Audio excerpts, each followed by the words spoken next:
광주의 화장장에서 새벽 공기가 가라앉아 있던 그날, 부동산 재벌 유재석의 얼굴에는 아무런 감정이 남아있지 않았다. 한국 부동산 시장의 거물로 불리던 그는 수많은 조문객 속에서도 마치 투명인간처럼 서 있었다. 그의 곁에는 딸 하림의 관이 조용히 놓여 있었다. 26의 나이에 세상을 떠난 딸, 단 한 명뿐인 가족이었다. 사람들은 그저 정해진 절차를 따르며 시간표에 맞춰 움직였다. 주례를 맡은 장례 지도사는 일정에 맞춰 화로 가동 준비를 지시했고 직원들이 관을 옮길 준비를 했다. 모두가 고개를 숙인 채 기계적인 움직임을 반복했다. 그 순간 조용했던 공간을 찢는 목소리가 들렸다. 5초만요. 낮고 떨렸지만 확실한 목소리였다. 모두가 동시에 고개를 들었다. 그곳에는 청소복을 입은 여성이 서 있었다. 이름표에는 이은숙이라고 적혀 있었다. 새벽 근무를 맡은 미화원, 평소 아무도 눈길조차 주지 않던 존재였다. 그러나 지금 그 여인은 단호한 눈빛으로 화장 담당자들을 바라보고 있었다. 주변 사람들의 시선이 그녀를 향해 쏟아졌다. 누군가 숨을 삼켰고 누군가는 믿기지 않는다는 듯 속삭였다. 아무리 미친 사람이라도 이런 자리에서 장례를 멈춰 세울 수는 없었다. 그러나 은숙은 한 발짝도 물러서지 않았다. 그녀의 시선은 관 위에 고정되어 있었다. 하림의 이름표가 붙은 흰 리본이 흔들렸다. 화장로의 문이 열리기 직전이었다. 담당자가 버튼을 누르려는 순간 은숙은 다시 말했다. 5초만 주세요.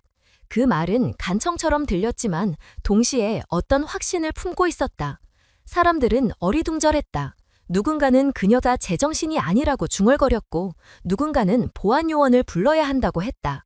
하지만 유재석은 그 자리에서 미동도 하지 않았다. 그의 눈이 천천히 은숙을 향했다. 유재석은 세상의 모든 절차를 돈으로 움직여본 사람이었다. 그러나 지금 그 앞에 서 있는 여성은 돈이나 권력의 세계와는 아무 상관이 없는 얼굴을 하고 있었다. 피곤하고 초라해 보였지만 눈빛만큼은 이상할 정도로 맑았다. 그 눈빛이 그에게 묘한 불안을 남겼다. 단 5초라는 말이 귀에 남았다. 그는 잠시 숨을 멈췄다. 무슨 이유로 저 여자가 이 말을 하는 걸까? 장례식장은 혼란에 빠졌다. 관리자는 일정이 늦어지고 있다며 날카로운 목소리로 은숙에게 나가라고 했다. 그러나 은숙은 움직이지 않았다. 아무런 변명도 하지 않았지만 그녀의 표정에는 절박함과 확신이 공존하고 있었다. 누군가는 그녀가 하림의 친구냐고 물었지만 아무도 대답하지 않았다. 은숙은 여전히 조용히 서 있었다. 그 자세 하나로 모든 시선을 끌어당겼다. 유재석은 깊은 숨을 들이켰다. 그는 두 손을 모은 채 한참을 생각했다. 어쩌면 이 미친 듯한 상황을 그냥 무시하면 될 일이었다. 그러나 그의 마음 한켠에는 이상한 감각이 일어났다. 딸이 물에 빠졌다는 소식을 들은 그날부터 지금까지 그는 한 번도 직접 하림의 얼굴을 다시 확인하지 않았다. 모든 절차를 비서와 변호사에게 맡겼다.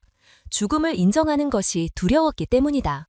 하지만 지금 전혀 모르는 여자가 그 죽음을 부정하고 있었다. 시간이 멈춘 듯한 침묵 속에서 그는 천천히 고개를 들었다. 담당자들이 그의 눈치를 살폈다. 유재석의 입에서 낮은 목소리가 흘러나왔다. 5초간 멈춰요. 모두가 그 말을 듣고 놀랐다. 관리자는 그를 설득하려 했지만 그는 손을 들어 막았다. 괜찮습니다. 5초면 됩니다. 그 말이 떨어지자 장례식장은 더 이상 움직이지 않았다. 직원들은 어쩔 수 없이 손을 멈췄고 화장로의 문이 닫히지 않았다. 은숙은 천천히 관 앞으로 걸어갔다. 사람들은 여전히 그녀를 의심의 눈초리로 바라봤다. 하지만 그녀의 표정은 흔들리지 않았다. 관 앞에서 그녀는 한동안 아무 말도 하지 않았다. 누구도 숨을 쉬지 않았다. 시간은 실제로 5초 이상 흘렀지만 그 순간의 공기는 너무 무거워서 누구도 시계를 볼 수 없었다. 유재석의 머릿속에는 수많은 기억이 뒤섞였다. 어린 시절의 하림, 첫 생일, 대학 졸업식, 그리고 사고 소식. 모든 장면이 순식간에 스쳐 지나갔다. 그는 왜 이 모든 것을 이렇게 차갑게 받아들였을까? 눈앞의 이 여전은 왜 그토록 확신한 표정을 짓고 있는가? 단 한 번이라도 딸을 직접 만져봤더라면 혹시 무언가 다르지 않았을까 하는 생각이 머리를 스쳤다. 화장장의 냉기 속에서 아무도 말을 하지 않았다. 은숙은 여전히 관 앞에 서 있었다. 그 짧은 시간 동안 그녀의 머릿속에는 지난 세월이 스쳐갔다. 서울의 병원에서 근무하던 시절, 그녀는 수많은 응급환자를 살려냈다. 그러나 어느 날 병원의 비리를 고발한 뒤 모든 것을 잃었다. 면허는 정지되고 사람들은 그녀를 피했다. 그때부터 그녀의 삶은 달라졌다. 밤마다 청소용품을 들고 병원을 돌며 자신이 떠나온 세계를 바라봤다. 그녀는 지금 이 순간 다시 같은 냄새를 맡고 있었다. 죽음 직전의 냄새. 그러나 이번에는 달랐다. 하림의 이름표 아래 적힌 생년월일. 너무 젊었다. 죽음이 이렇게 빨리 닥쳐서는 안 된다고 느꼈다. 단 5초만이라도 확인해야 했다. 그것이 그녀의 본능이자 마지막 직업윤리였다. 장례식장은 다시 움직이기 시작했다. 담당자가 조심스럽게 절차를 묻자 유재석은 손을 들어 제지했다. 그의 목소리는 낮았지만 단호했다. 확인해 보세요. 은숙의 눈빛이 잠시 흔들렸다. 자신도 두려웠지만 멈출 수 없었다. 그녀는 한 번 더 고개를 숙였다. 그 5초가 끝나면 모든 것이 달라질 수도 있었다. 그 시간 동안 아무도 말을 하지 않았다. 기계의 소리조차 들리지 않았다. 사람들의 숨소리만이 얇게 흘렀다. 유재석은 눈을 감았다. 그리고 스스로에게 말했다. 만약 기적이 있다면 지금이어야 한다. 은숙은 눈앞의 관을 바라봤다. 이 세상의 모든 불의와 후회가 그 안에 묻혀있는 듯했다. 그녀는 단지 확신이 있었다. 인간의 몸은 완전히 식기 전까지 죽음을 단정할 수 없다는 것. 그것이 그녀가 배웠던 의학의 첫 번째 원칙이었다. 세상은 그녀에게 모든 것을 빼앗았지만 그 원칙만큼은 누구도 빼앗지 못했다. 그 짧은 5초의 정적이 영원처럼 길었다. 누구도 움직이지 않았지만 그 순간만큼은 모든 이가 똑같이 한 가지를 바랐다. 혹시 정말로 아직 끝나지 않았기를. 유재석은 그 마음을 인정하지 않으려 했지만 내면의 어딘가에서 작은 희망이 움트고 있었다. 이은숙은 그 희망을 느꼈다. 사람들의 시선 속에서도 두려움 대신 책임감을 품었다. 지금 이 자리에 서 있는 이유는 우연이 아니었다. 하림의 마지막 순간을 확인할 기회를 놓치면 그녀는 다시는 자신을 용서하지 못할 것이다. 세상은 늘 냉정하지만 단 한 번의 용기가 누군가의 인생을 바꿀 수 있다는 것을 그녀는 알고 있었다. 그리고 그날 광주의 화장장 안에서 세상은 잠시 멈췄다. 단 5초의 정적. 그러나 그 5초는 누군가에게 생명의 문을 다시 열어주는 시간이 되었고 또 다른 누군가에게 잃어버린 신념을 되찾게 하는 순간이 되었다. 누구도 그 결과를 알지 못했지만 이미 모든 것은 움직이기 시작하고 있었다. 이은숙은 여전히 관 앞에 서 있었다. 아무 말도 하지 않은 채 하림의 얼굴을 바라보았다. 눈앞에 놓인 젊은 여자의 피부는 지나치게 창백했지만 은숙의 눈에는 다른 점이 보였다. 의학을 떠난 지 오래였지만 몸이 기억하는 감각은 사라지지 않았다. 죽은 사람의 피부는 일정한 색을 띠지만 지금 그녀가 본 것은 그렇지 않았다. 손끝과 얼굴빛이 미묘하게 달랐다. 산소가 완전히 끊긴 사람이라면 이렇게 남아있을 리 없었다. 관리자는 여전히 불만스러운 눈빛으로 그녀를 쏘아봤다. 그만두세요. 절차는 이미 끝났습니다. 그 말이 귀에 들어왔지만 은숙은 대답하지 않았다. 관 옆으로 다가서며 그녀는 다시 한번 자세히 살폈다. 손톱 끝이 희미하게 분홍빛을 띠고 있었다. 온기가 완전히 사라진 몸이라면 이런 색이 남지 않는다. 손가락 끝에 피가 남아있다는 뜻이었다. 그 짧은 순간 은숙의 머릿속에는 오래전 기억이 스쳐갔다. 서울의 응급실, 환자 한 명이 구조되지 못한 날이었다.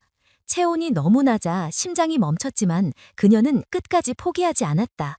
그러나 그때 상사는 절차를 이유로 중단을 명령했다.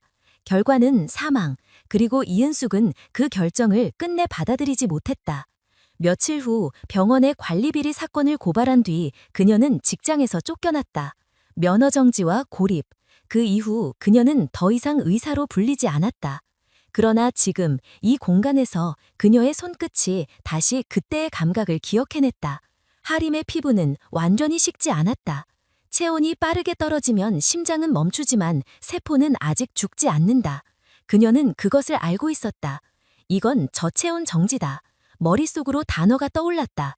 물속에 오래 있던 사람에게 나타나는 일시적인 생리적 반응. 외견상 죽음처럼 보이지만 아직 돌아올 가능성이 있는 상태. 그녀는 그 가능성을 무시할 수 없었다.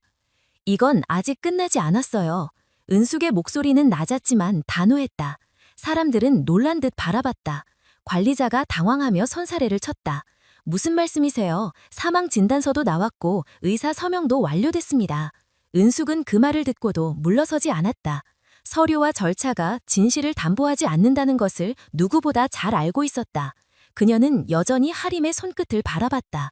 손톱 밑에 미세한 색, 입술에 옅은 자줏빛, 그리고 미세하게 굳지 않은 턱선.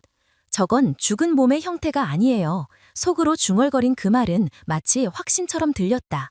그녀는 감히 더 이상 가까이 다가가지는 않았다.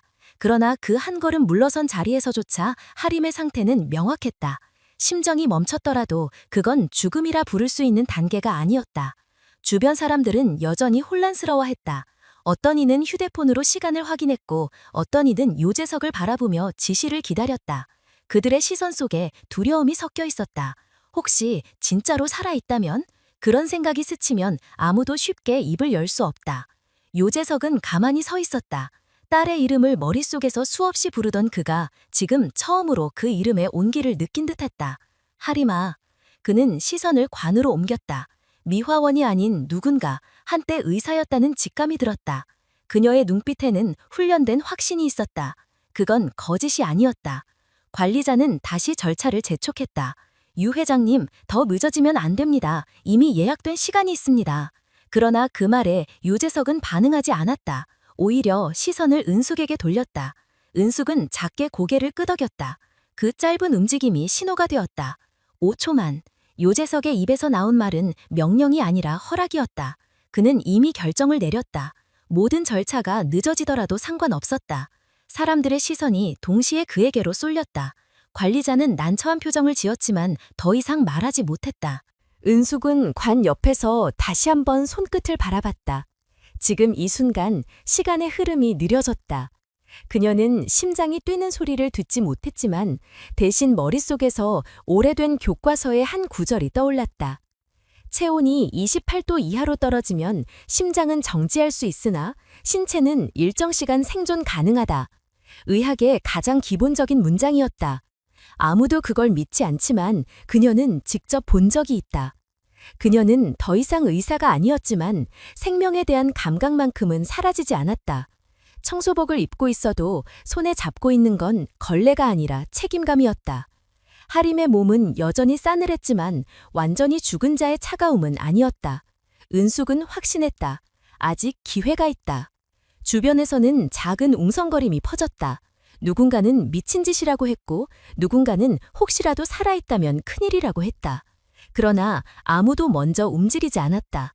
모든 시선이 유재석의 입술을 향했다. 그가 말하면 모든 게 결정된다. 유재석은 천천히 고개를 들었다. 확인해 봅시다. 짧은 문장이었다. 그 말에 공기가 바뀌었다. 관리자는 깊은 한숨을 쉬었다. 의심과 불안이 동시에 스쳤지만 회장의 결정 앞에서 아무도 반대하지 못했다. 은숙은 작게 숨을 내쉬었다. 그녀의 눈에는 오랜 세월 잊혔던 감정이 되살아나고 있었다. 생명을 향한 본능, 의사로서의 직업윤리, 그리고 한 인간으로서의 양심. 다 잃었다고 생각했던 것들이 다시 몸속에서 꿈틀거렸다. 지금이 아니면 영원히 사라질 것이었다. 그녀는 시선을 관에서 거두지 않았다. 하림의 얼굴 위로 비친 조명이 희미하게 떨렸다. 미세한 변화 혹은 단지 착각. 하지만 그 착각 하나가 모든 것을 뒤흔들었다. 은숙은 다시 속으로 말했다. 이건 끝이 아니야.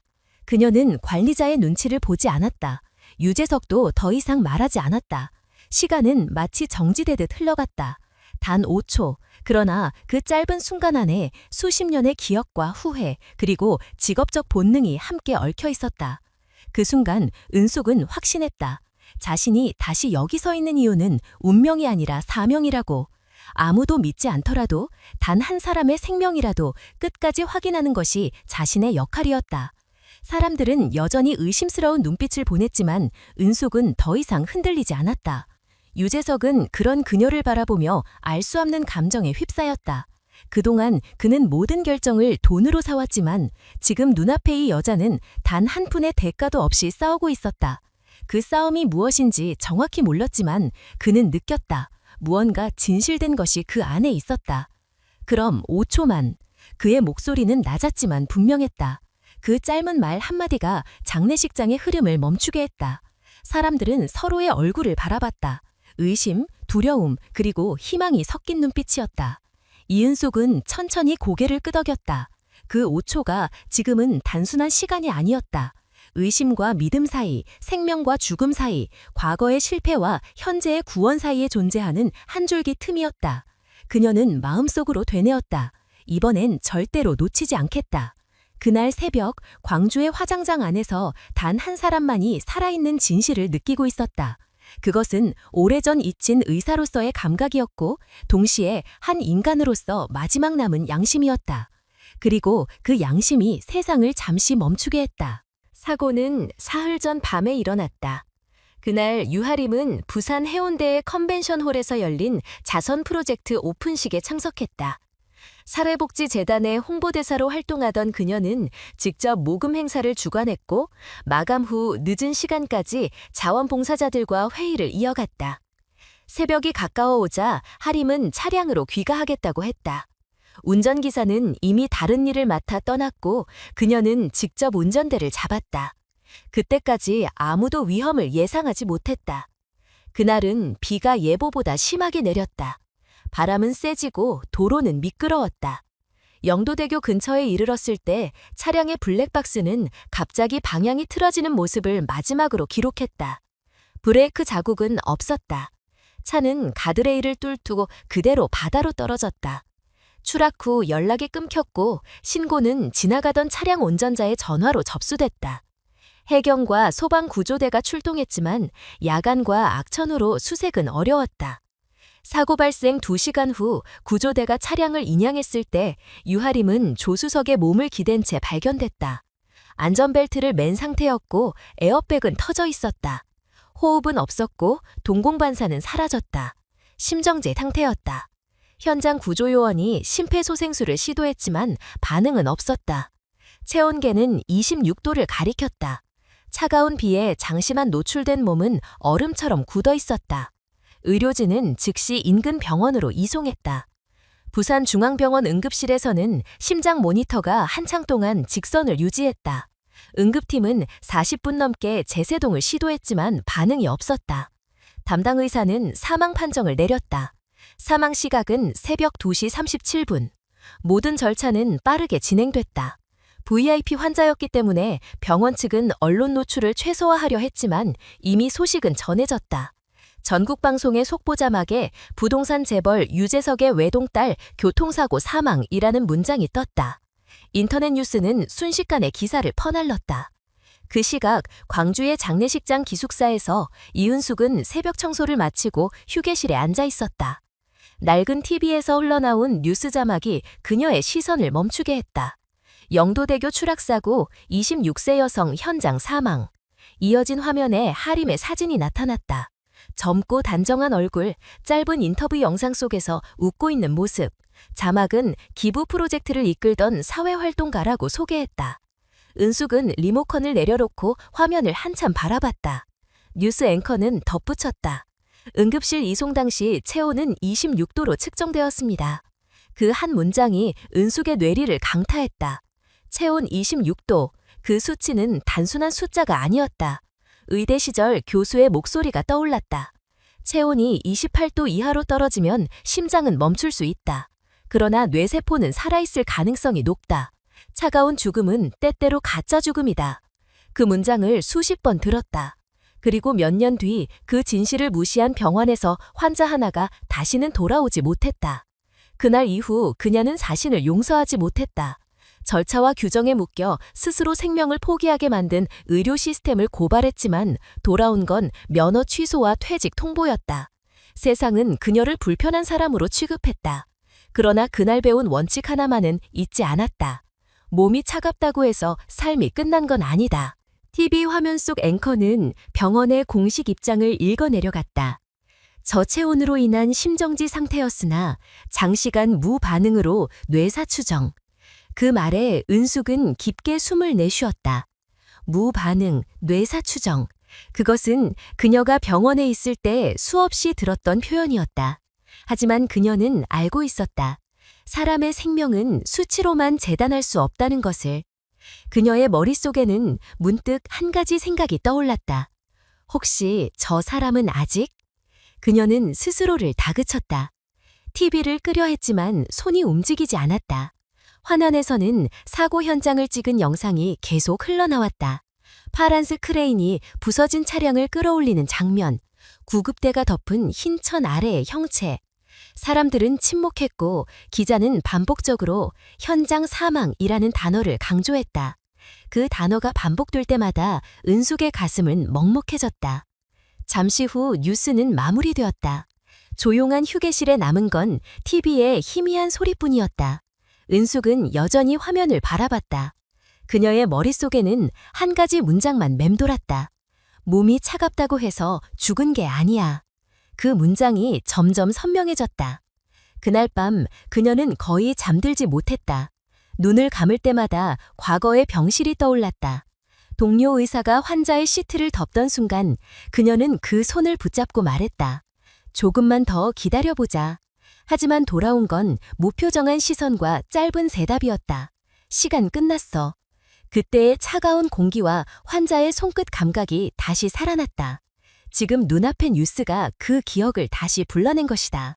다음 날 장례식장으로 배달된 서류에 유하림 사망 부산중앙병원이라는 글씨가 찍혀 있었다. 담당자로 지정된 이름은 유재석, 그리고 운명처럼 장례 절차를 준비하는 팀에 이은숙의 근무 일정이 포함되어 있었다. 그녀는 잠시 그 종이를 바라보다가 아무 말 없이 가방에 넣었다. 우연이라 하기에는 너무 정확한 타이밍이었다. 그녀는 그날부터 마음이 불안했다. 사망진단서를 보는 순간조차 손끝이 떨렸다. 온도 26도, 심정지 2시간, 뇌파 없음.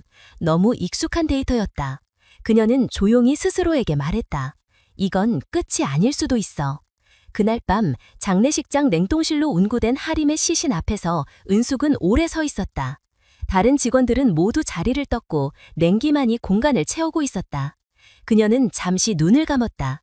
손끝이 얼어붙을 정도로 차가운 공기 속에서도 희미하게 느껴지는 직감이 있었다. 오랫동안 잊었던 감각, 생명의 미세한 흔적을 구분해내던 그 시절의 본능. 그녀는 속으로 되뇌었다. 누군가는 절차를 믿지만 나는 온도를 믿는다.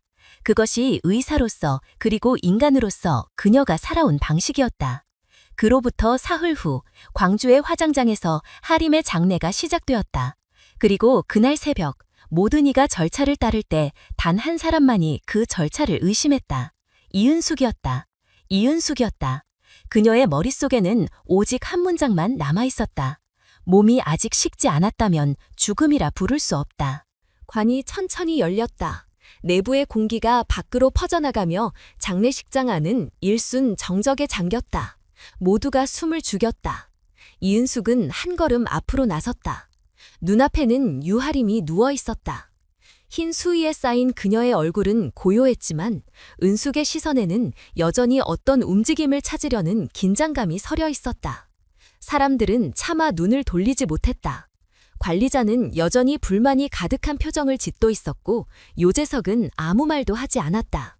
은숙은 조심스럽게 손을 들었다. 그녀의 손끝이 하림의 목 쪽으로 향했다. 아무도 숨을 쉬지 않았다. 사람들의 시선이 그녀의 손끝에 꽂혔다. 은숙은 심장의 위치를 기억하며 손끝을 댔다.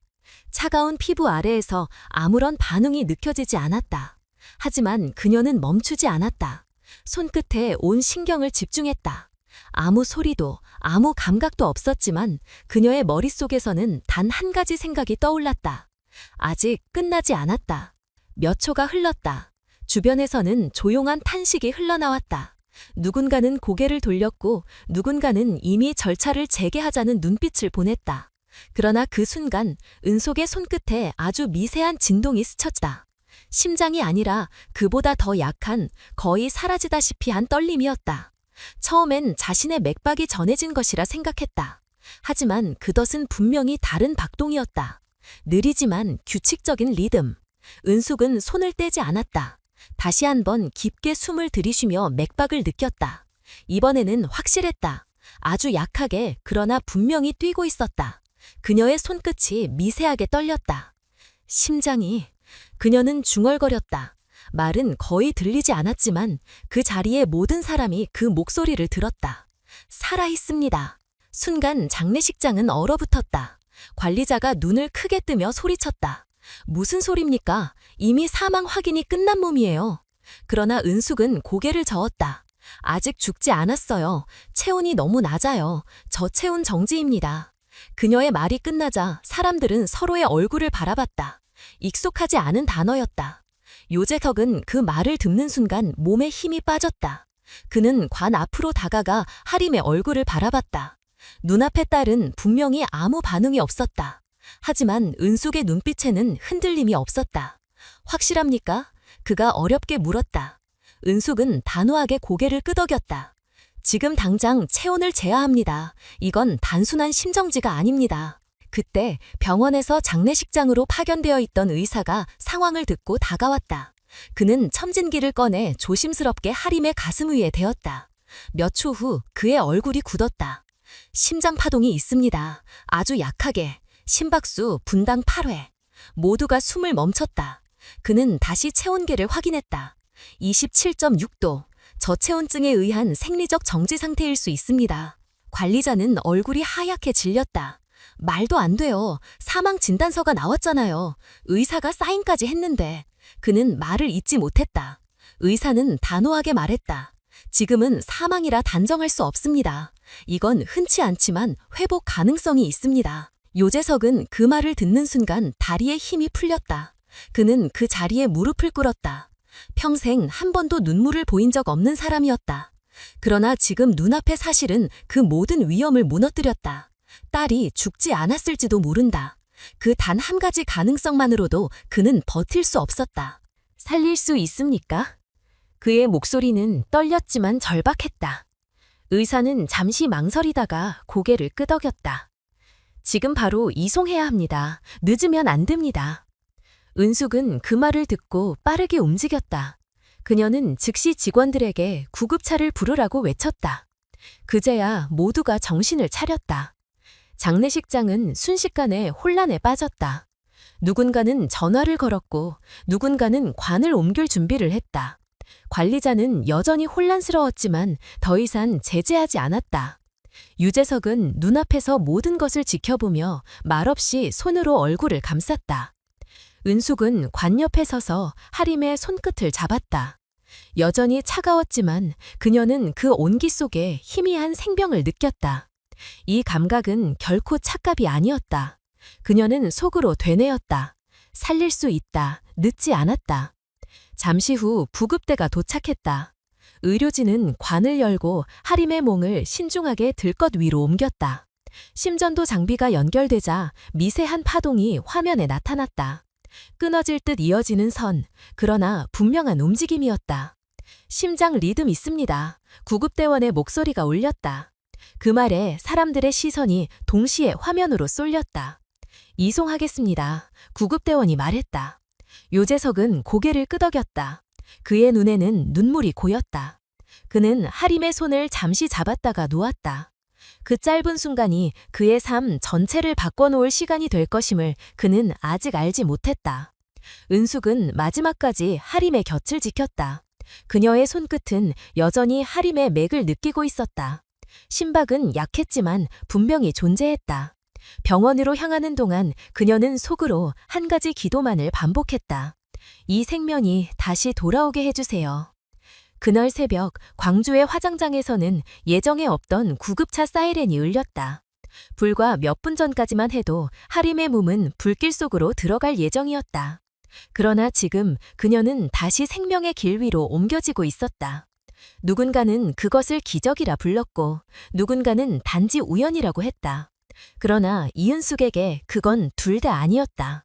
그것은 단 한 사람의 판단, 단 한 번의 확신, 그리고 단 5초의 용기가 만든 결과였다. 화장장의 직원들은 아무 말도 하지 못했다. 그들은 그저 멀어져가는 구급차의 불빛을 바라봤다. 그 불빛은 누군가의 삶을 다시 밝혀주는 등불처럼 느껴졌다. 요재석은 여전히 그 자리에서 움직이지 않았다. 머릿속이 텅 빈 듯했지만 심장 깊은 곳에서 단 하나의 생각이 울렸다. 살았다. 아직 끝나지 않았다. 은숙은 구급차의 뒤편에 올랐다. 문이 닫히는 순간 그녀는 조용히 눈을 감았다. 그 짧은 5초가 한 사람의 운명을 뒤바꿨다는 사실을 실감하고 있었다. 그리고 그 5초의 끝에서 새로운 싸움이 이제 막 시작되고 있었다. 구급차 안은 긴장으로 가득했다. 이은숙은 하림의 옆에 앉아 있었다. 심전도 모니터에 떠 있는 선은 거의 평행선에 가까웠다. 분당 7회의 약한 심박, 그 숫자가 유지될 때마다 구급대원은 조용히 숨을 내쉬었다. 박사 한지원은 침착하게 명령을 내렸다.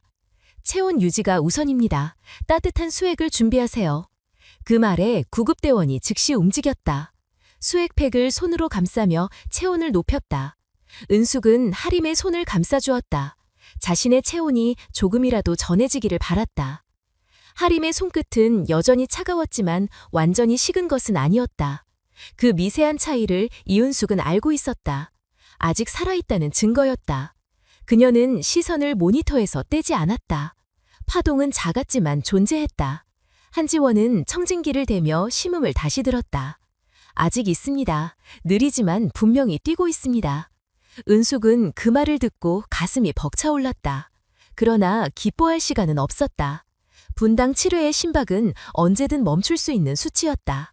한지원은 산소 마스크를 조정하고 체온계를 다시 확인했다. 27.9도, 아직 위험합니다. 도착까지 10분 남았습니다. 구급대원은 속도를 높였다. 차량이 흔들릴 때마다 모니터의 수치가 미세하게 변했다. 은숙은 손을 놓지 않았다. 하림의 손바닥 위로 자신의 체온이 스며드는 듯했다. 차가운 피부 속에서 미약한 온기가 느껴지자 그녀는 입술을 꼭 다물었다. 살아있어. 분명히 살아있어. 그 생각 하나만으로 버텼다. 과거의 실패가 떠올랐다. 절차를 따르느라 포기했던 생명. 이번에는 다르다. 이번에는 끝까지 간다. 한지원은 구급대원에게 말했다. 전해질 수액 2호 준비, 주입 속도는 천천히. 구급대원은 빠르게 움직였다. 은숙은 손으로 수액선을 잡아주었다. 흔들림이 심했지만 그녀의 손은 안정적이었다. 오랜 시간 응급실에서 익혔던 감각이 다시 되살아났다. 그녀는 환자의 맥을 주기적으로 확인했다. 여전히 약했지만 규칙적이었다. 7회, 8회, 지금 9회까지 올라갔습니다. 한지원이 모니터를 보며 말했다. 그 목소리에는 긴장과 희망이 섞여 있었다. 은숙은 고개를 들지 않았다. 대신 하림의 손을 더 세게 감쌌다. 그 순간 아주 약하게나마 손끝이 미세하게 움직이는 것 같았다. 착각일지도 몰랐지만 그녀는 멈추지 않았다. 괜찮아요. 아직 괜찮아요. 속으로 중얼거렸다. 구급차 안의 공기는 뜨겁고 무거웠다. 구급대원 한 명이 땀을 닦으며 속삭였다. 한지원은 고개를 끄덕였다. 좋아요. 도착 즉시 저체온 치료 프로토콜로 들어갑니다. 의료진 대기 연락했죠? 운전석 쪽에서 짧은 대답이 도려왔다. 예, 준비 완료입니다. 은숙은 고개를 숙였다. 눈앞의 환자가 점점 숨을 쉬는 듯한 느낌이 들었다. 심전도의 선이 조금 더 분명해졌고 파동이 미세하게 높아졌다. 한지원은 숫자를 확인했다. 9회, 분당 9회입니다. 그 한마디가 구급차 안의 공기를 바꿨다. 사람들의 얼굴에 긴장 대신 조심스러운 안도가 번졌다. 하지만 아직 끝나지 않았다. 한지원은 목소리를 낮췄다. 체온이 아직 너무 낮아요. 순환이 완전하지 않습니다. 그는 손목시계를 보며 시간을 계산했다. 병원까지 남은 거리는 이제 2km 남짓이었다. 은숙은 여전히 하림의 손을 놓지 않았다. 그녀의 손끝은 미세하게 떨렸지만 마음속은 단단했다. 오랜 시간 잊고 지냈던 감각이 되살아나고 있었다. 생명을 붙잡는다는 것은 단순한 기술이 아니라 의지라는 사실을 다시 느꼈다. 차량이 병원 입구에 들어섰다. 응급실에 불빛이 보이자 한지원은 짧게 명령했다. 준비 완료. 체온 상승 유도 즉시 시작합니다. 구급대원 2명이 들것을 잡고 내릴 준비를 했다. 문이 열리자 차가운 새벽 공기가 밀려 들어왔다. 은숙은 하림의 손을 마지막까지 잡았다가 놓았다. 들것이 병원 안으로 들어가자 의료진이 기다리고 있었다. 전기난로와 따뜻한 담요, 체온 유도 장비가 이미 준비되어 있었다. 환자 체온 27.9도, 심박 분당 9회, 저체온성 심정지 상태. 한지원이 큰 소리로 보고했다. 의료진이 즉시 움직였다. 그 순간 은숙은 한 발짝 뒤로 물러났다. 그러나 눈을 떼지 못했다. 모니터의 불빛이 반짝이며 생명의 선을 그리고 있었다. 그녀는 속으로 조용히 되뇌었다. 이건 기적이 아니라 결과야. 멈추지 않았으니까. 요재석은 이미 병원 로비에 도착해 있었다. 그가 문 앞에서 구급차를 기다리는 동안 수십 가지의 생각이 스쳐 지나갔다. 딸의 웃음, 어린 시절의 목소리, 마지막으로 보았던 차가운 얼굴. 그러나 지금 그는 그 모든 기억을 뒤로하고 단 한 가지 사실만을 믿고 있었다. 아직 살아있다. 의료진이 들것을 밀며 응급실 안으로 들어가자 요재석은 걸음을 떼지 못했다. 복도를 따라 들리는 기계음이 그의 귀에 울렸다. 누군가 그에게 말했다. 지금은 들어가실 수 없습니다. 그는 고개를 끄덕였지만 시선을 거두지 못했다. 응급실 안에서 한지원은 체온 상승 절차를 시작했다. 따뜻한 수액이 정맥으로 주입되었고 순환장치가 가동되었다. 체온 28.2도, 심박 유지 중, 의료진의 보고가 이어졌다. 그때 은숙은 조용히 문가에 서 있었다. 방 안의 모든 움직임을 지켜보며 숨을 삼켰다. 그동안 수없이 포기해야 했던 순간들이 떠올랐다. 하지만 이번만큼은 그 단어를 입에 담고 싶지 않았다. 한지원이 돌아서며 그녀를 바라봤다. 그의 눈빛은 말없이 감사했다. 도착이 조금만 늦었어도 위험했을 겁니다. 그는 그렇게 말했다. 은숙은 대답하지 않았다. 대신 하림이 누워있는 들것 쪽으로 시선을 돌렸다. 그 순간 모니터의 그래프가 아주 미세하게 위로 튀어올랐다. 심박 상승, 분당 10회. 의료진 중 한 명이 외쳤다. 응급실 안의 공기가 바뀌었다. 누군가는 숨을 내쉬었고 누군가는 손을 모았다. 한지원은 단호하게 말했다. 계속 유지하세요. 체온 29도까지 끌어올립니다. 은숙은 그 말을 듣고 조용히 눈을 감았다. 그녀의 손끝에는 아직 하림의 온기가 남아있었다. 새벽의 빛이 유리창 너머로 스며들었다. 구급차 안에서 시작된 싸움은 아직 끝나지 않았지만 적어도 생명의 불씨는 살아있었다. 은숙은 속으로 되뇌었다. 단 5초가 사람을 살렸다. 그리고 그 5초는 이제 한 사람의 삶 전체를 다시 움직이고 있었다. 응급실 안에서는 모든 시선이 한 곳으로 모였다. 유아림의 체온을 서서히 끌어올리는 작업이 시작된 것이다. 의료진은 동백으로 따뜻한 수액을 천천히 주입했고 공기 가열기를 이용해 외부 온도도 조절했다. 한지원은 차분하게 지시를 내리며 체온계를 확인했다. 28도, 안정적으로 상승 중입니다. 목소리는 침착했지만 손끝에는 긴장이 묻어 있었다. 이은숙은 문가에 서 있었다. 방 안의 모든 움직임을 놓치지 않으려는 듯 눈을 떼지 못했다. 모니터의 초록색 선이 천천히 그러나 분명하게 움직이고 있었다. 의료진은 체온 상승에 맞춰 심박수 변화를 기록했다. 심박 분당 9회에서 10회로 증가. 짧은 보고가 이어졌다.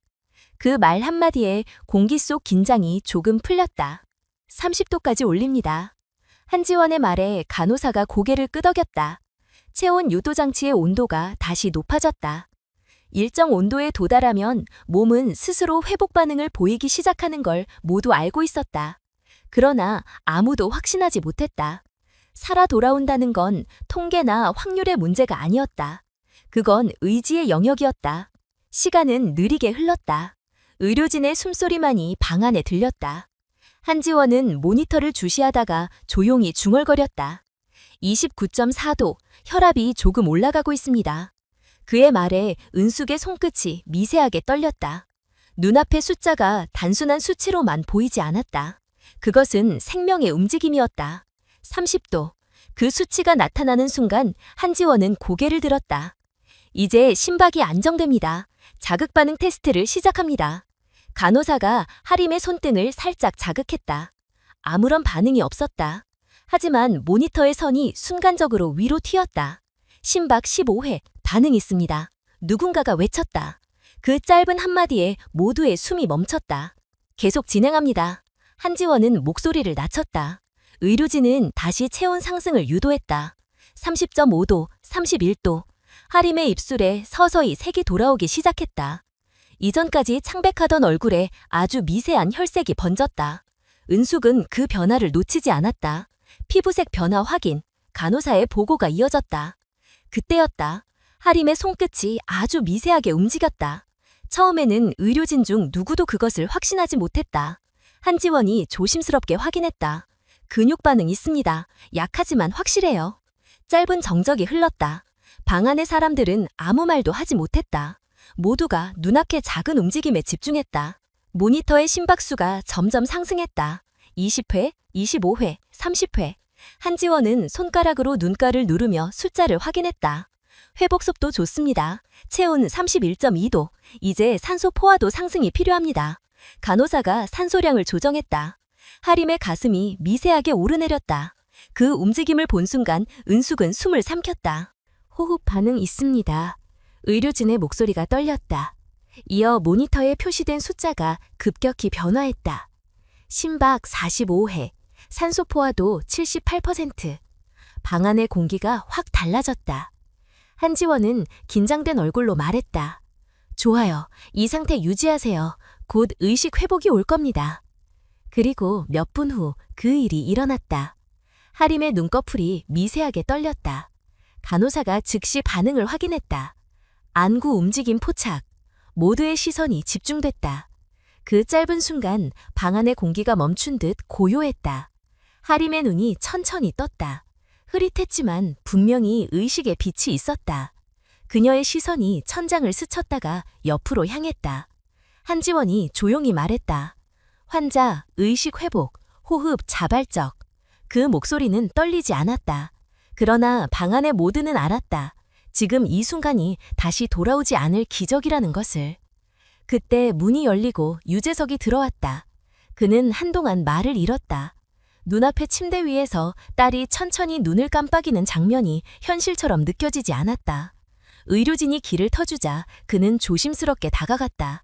하림의 손등에는 여전히 수액이 연결되어 있었지만 피부에는 온기가 돌았다. 그는 그 손을 잡았다. 그의 눈에서 눈물이 흘렀다. 아무 소리도 내지 않았지만 모든 감정이 그 한 방울에 담겨 있었다. 한지원은 고개를 숙였다. 이은숙은 조금 떨어진 자리에서 그 모습을 지켜봤다. 그녀의 눈빛에는 안도와 슬픔 그리고 어떤 확신이 동시에 깃들어 있었다. 그녀는 한 번도 자신을 위해 싸운 적이 없었다. 의사로서의 자존심도 명예도 오래전에 잃었다. 하지만 지금 단 5초의 확신으로 되찾은 생명이 눈앞에 있었다. 그 사실만으로 모든 상처가 조금은 치유되는 것 같았다. 의료진은 마지막 확인 절차에 들어갔다. 체온 32도, 심박 52회, 혈압 정상 범위 진입. 모든 수치가 안정적으로 변하고 있었다. 한지원은 은숙 쪽으로 시선을 돌렸다. 당신 덕분입니다. 짧은 한마디였다. 그러나 그 한마디는 그녀의 마음 깊은 곳을 올렸다. 유재석은 여전히 하림의 손을 잡고 있었다. 그의 어깨가 미세하게 흔들렸다. 하림은 희미한 목소리로 말했다. 아빠. 그 한 단어가 공간을 채웠다. 그 순간 응급실 안에 모든 사람이 숨을 삼켰다. 유재석은 고개를 숙였다. 말 대신 눈물이 대답이 되었다. 이은숙은 그 광경을 조용히 바라봤다. 그녀는 자신이 할 일을 모두 마쳤다는 걸 알았다. 손끝에는 여전히 빠듯한 감각이 남아있었다. 그녀는 그 손을 천천히 내렸다. 이제 생명은 다시 자기 자리를 찾고 있었다. 응급실의 공기는 달라졌다. 방금 전까지 죽음과 맞닿아 있던 공간이 이제는 희미한 생명의 온기로 가득했다. 그 온기 속에서 은숙은 처음으로 미소를 지었다. 아무도 보지 못한 작은 미소였다. 하지만 그 미소에는 한 사람의 삶, 한 번의 선택, 그리고 단 5초의 용기가 담겨 있었다. 그녀는 속으로 조용히 말했다. 이게 내가 돌아온 이유야. 그렇게 중얼거리며 눈을 감았다. 이제 그녀의 마음속에는 오직 한 가지 믿음만이 남았다. 생명은 때로는 아주 짧은 순간의 용기로 되살아난다는 믿음이었다. 일주일이 지나자 병원 본관 회의실에 관계자들이 모였다. 유하림의 기적적인 회복은 전국적인 화제가 되었고 언론은 연일 병원과 의료진의 대응을 보도했다. 하지만 내부에서는 다른 문제가 조용히 커지고 있었다. 이은숙의 행동이 정식 절차를 위반했다는 이유였다. 병원 윤리위원회는 사망 확정 이후의 개입은 불법 시체 훼손에 해당한다는 규정을 근거로 징계 회의를 열었다. 그날 오전 회의실에는 차가운 공기가 감돌았다. 병원장, 법무팀, 응급의료과장, 그리고 관련 의사들이 자리를 채웠다. 이은숙은 한쪽 끝에 앉아 있었다. 그녀는 하얀 블라우스에 검은 카디건을 걸친 채 고개를 숙이고 있었다. 손에는 아무런 서류도 없었다. 그녀가 준비한 것은 변명이 아니라 사실이었다. 위원회 의장은 서류를 넘기며 말했다. 이은숙 씨, 귀하는 본원의 계약직 환경미화원 신부님에도 불구하고 사망 판정이 내려진 실신에 임의로 접근하셨습니다. 절차 위반이 명백합니다. 목소리는 냉정했다. 다른 위원들이 고개를 끄덕였다. 사망 진단은 부산중앙병원의 의사에 의해 공식 확인된 상태였습니다. 그런데 귀하는 본인 판단만으로 화장 절차를 중단시켰습니다. 그 이유를 설명해 주시겠습니까? 은숙은 고개를 들었다. 눈빛에는 두려움보다 확신이 담겨 있었다. 그녀의 손끝이 따뜻했습니다. 그리고 피부색이 사망자의 색이 아니었습니다. 의사로서의 감각이 그렇게 말했습니다. 회의실 안이 조용해졌다. 의장이 잠시 말을 멈추었다. 의사로서라고 하셨습니까? 현재 의료 면허는 이미 취소된 상태로 알고 있습니다. 맞습니다. 그러나 사람의 생명을 구하는 일에는 직함보다 판단이 먼저라고 배웠습니다. 그녀의 대답은 짧았지만 단단했다. 위원 몇 명은 불편한 표정을 지었다. 한동안 침묵이 이어졌다. 그때 문이 열리고 유재석이 들어왔다. 모든 시선이 그에게로 향했다. 회의에 외부인이 참석하는 것은 이례적이었다. 병원장은 자리에서 일어나 그를 맞았다. 유 회장님, 지금은 내부 절차 중입니다. 그러나 유재석은 조용히 말했다. 이 회의가 한 사람의 생명을 되돌린 일에 심판하는 자리라면 저도 그 일의 당사자입니다. 그의 목소리는 낮았지만 단호했다. 회의실은 다시 정적에 휩싸였다. 유재석은 이은숙 쪽을 바라보며 말을 이었다. 제 딸은 이미 화장로 앞에 누워 있었습니다. 그 누구도 의심하지 않았죠. 하지만 이은숙 씨는 단 5초 만에 그 상황을 바꿨습니다. 그녀가 아니었다면 제 딸은 살아있을 수 없었습니다. 법무팀장이 조심스럽게 말했다. 물론 결과적으로는 좋은 일이었습니다만 절차상 문제는 남습니다. 유재석은 고개를 끄덕였다. 그 절차가 사람을 죽일 뻔했습니다. 저는 그 책임을 묻지 않겠습니다. 오히려 제가 감당하겠습니다. 모든 법적 책임과 비용, 그리고 윤리적 비난까지 제가 지겠습니다. 그의 말에 회의실의 공기가 바뀌었다. 누군가는 눈을 피했고 누군가는 숨을 길게 내쉬었다. 병원장은 복잡한 표정으로 그를 바라봤다. 그때 뒤쪽에 앉아있던 한지원이 자리에서 일어섰다. 그는 의료 기록을 들고 있었다. 저는 응급의학과 책임자로서 당시 상황을 직접 확인했습니다. 사망 판정 당시 체온은 27.6도였고 이은숙 씨가 발견했을 때 미세한 심박이 존재했습니다. 의료 교과서 어디에도 그런 환자를 즉시 사망자로 단정하라고 쓰여 있지 않습니다. 그녀의 판정은 정확했습니다. 위원들 중 한 명이 물었다. 당신 말은 절차보다 직관이 옳았다는 뜻입니까? 한지원은 망설이지 않았다. 그렇습니다. 의사는 매뉴얼을 따르지만 생명은 매뉴얼대로 움직이지 않습니다. 이번 일은 절차의 실패가 아니라 한 사람의 용기로 막아낸 참사입니다. 그의 목소리가 회의실을 울렸다. 잠시 침묵이 이어졌다. 그리고 그 정적을 깨듯 회의실 한쪽에서 흐느낌이 들렸다. 장례식장 관리자였다. 사건 당일 화장 절차를 진행하려던 사람이었다. 그는 얼굴을 감싸며 말했다. 그날 제가 막았어야 했습니다. 규정이 전부라고 생각했습니다. 하지만 15년 전 저도 한 아이를 그렇게 보냈습니다. 그때도 저체온이었어요. 저는 그냥 절차를 따랐습니다. 그리고 지금도 그 아이의 얼굴이 잊히지 않습니다. 그의 고백은 회의실의 모든 사람을 멈춰 세웠다. 병원장은 깊게 숨을 내쉬었다.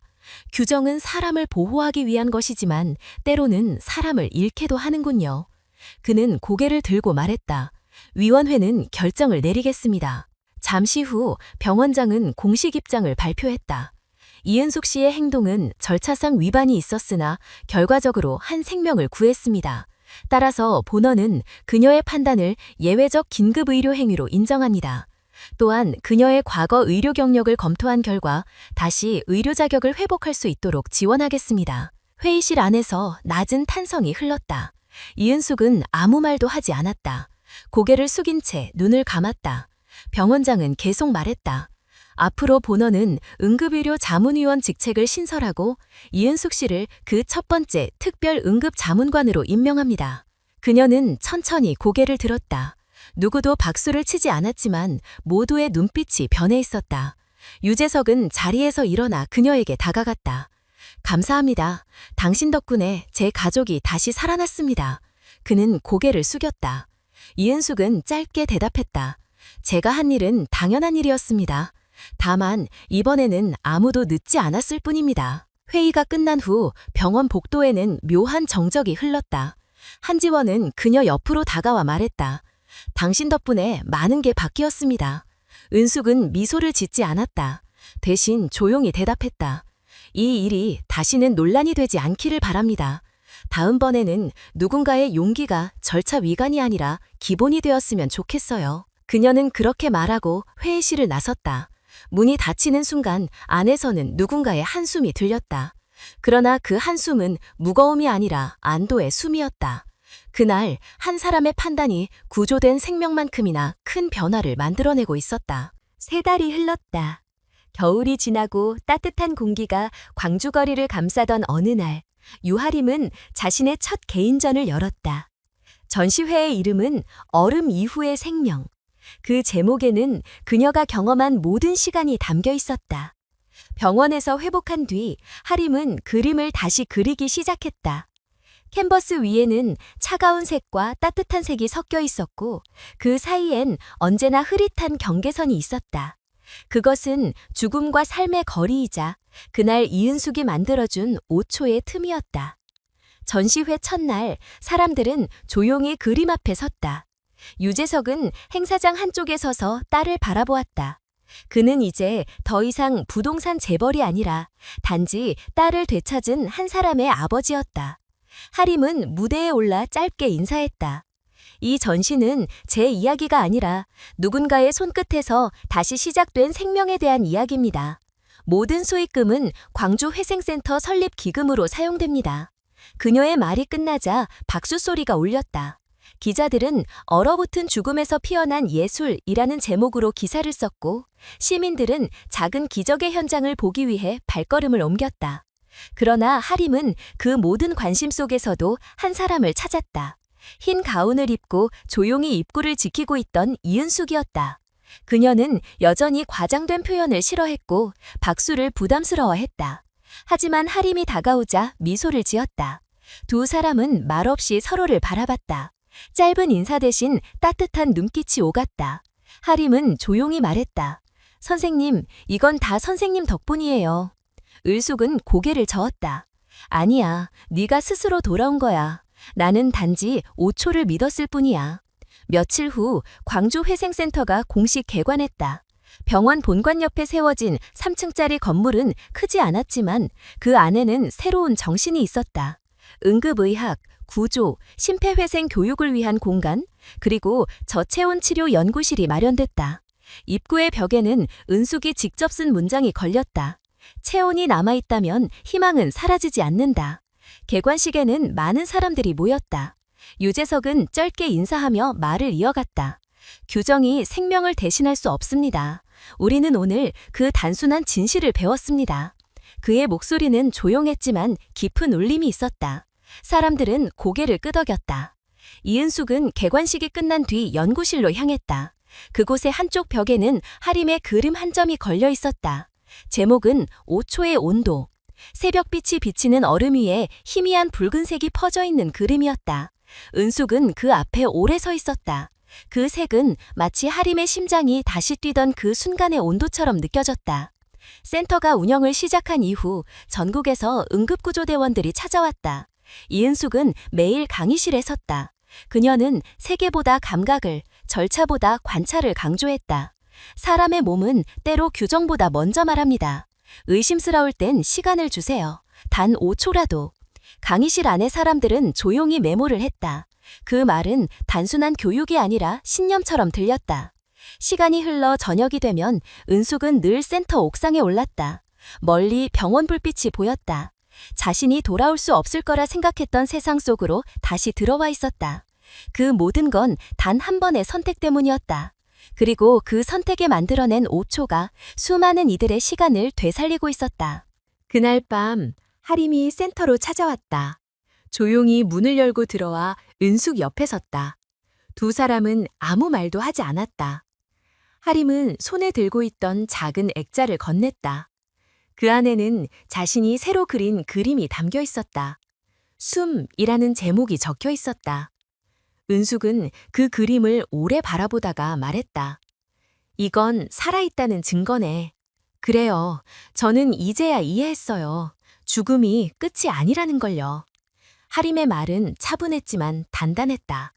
선생님이 저를 살린 게 아니라 그날의 용기가 저를 살린 거예요. 은숙은 조용히 고개를 끄덕였다. 그 용기가 언젠가 또 누군가를 살릴 거야.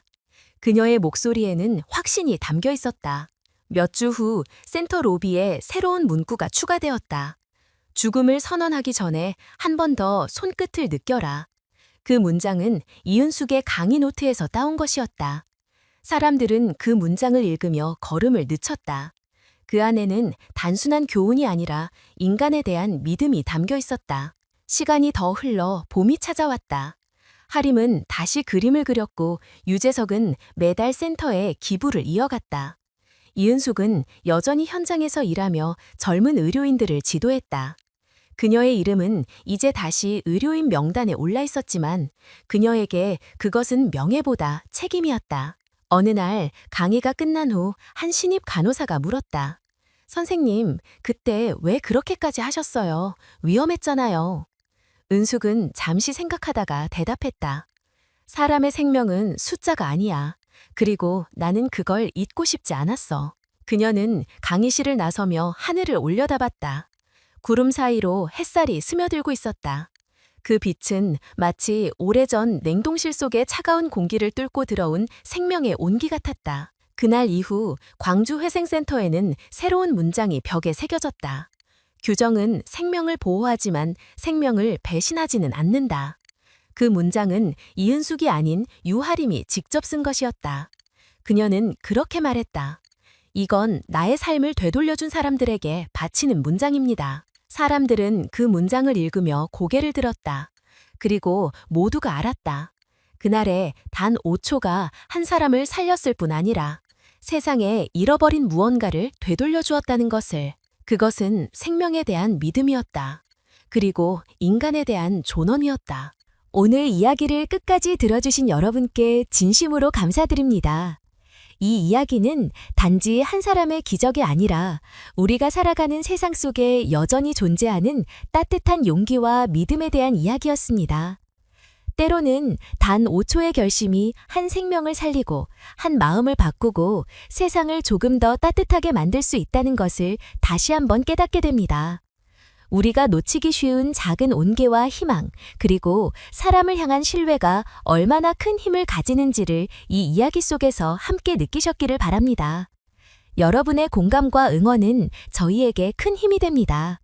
이야기를 들으며 느낀 점이나 마음에 남은 부분이 있다면 아래에 댓글로 남겨주세요. 여러분의 한마디 한마디가 앞으로의 이야기를 만들어가는 원동력이 됩니다. 그리고 영상이 마음에 드셨다면 좋아요를 눌러주시고 채널을 구독해주시면 더 많은 감동 이야기를 전해드릴 수 있습니다. 오늘도 귀한 시간 함께 해주셔서 고맙습니다. 여러분의 하루에 따뜻한 빛과 용기가 함께하길 바랍니다.